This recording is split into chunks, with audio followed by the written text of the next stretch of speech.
আসসালামু আলাইকুম এভরিওয়ান, সবাই কেমন আছেন? আশা করি সবাই ভালো আছেন। আমরাও আল্লাহর রহমতে ভালো আছি। তো দেশের কথা বলতেছি। দেশে কি হচ্ছে না হচ্ছে এগুলো আসলে বলার মতন কিছু নেই। দেশের জন্য খারাপই লাগছে। দেশের মানুষের সাথে কথা বলা যাচ্ছে না, দেশে কি হচ্ছে না হচ্ছে সেগুলো জানা যাচ্ছে না। তো সব মিলিয়ে মনটা আসলে খুব খারাপ। তো এই জন্য ভাবলাম একটু বাইরে থেকে ঘুরে আসি, কারোর সাথে কথা বলা যাচ্ছে না, মনটা খুবই আনচান আনচান করছে।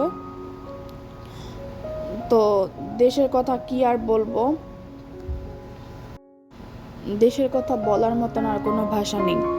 কারণ এতগুলো মায়ের বুক খালি হয়েছে, এগুলো তো আর কখনো ফিরে আসবে না, তাই না? তো সবাই আন্দোলন করে ঠিক হয়ে গেল, কিন্তু যারা সন্তান হারিয়েছে তারা কি সন্তানের ব্যথাটা কখনো ভুলতে পারবে? কখনো ভুলতে পারবে না।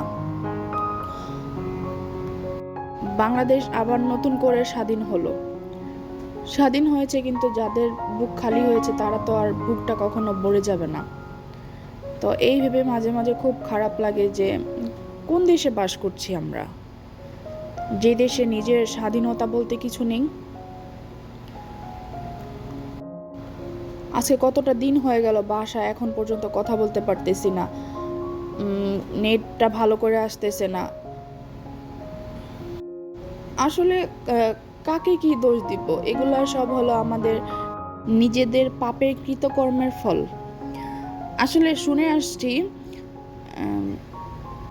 দেশে যখন পাপ বেশি হয়ে যায় না, তখন আল্লাহ জালিম শাসক নির্বাচন করে। তো আমাদের বেলাও হতে পারে তাই। তো আশা করি সবাই ভালো থাকবেন। মনটা খারাপ লাগছিল, তাই আপনাদের সাথে কিছু কথা শেয়ার করলাম। আর আমার ভিডিওটি যদি ভালো লাগে অবশ্যই লাইক, কমেন্ট, সাবস্ক্রাইব করে পাশে থাকবেন। সবাই ভালো থাকবেন। আল্লাহ হাফেজ।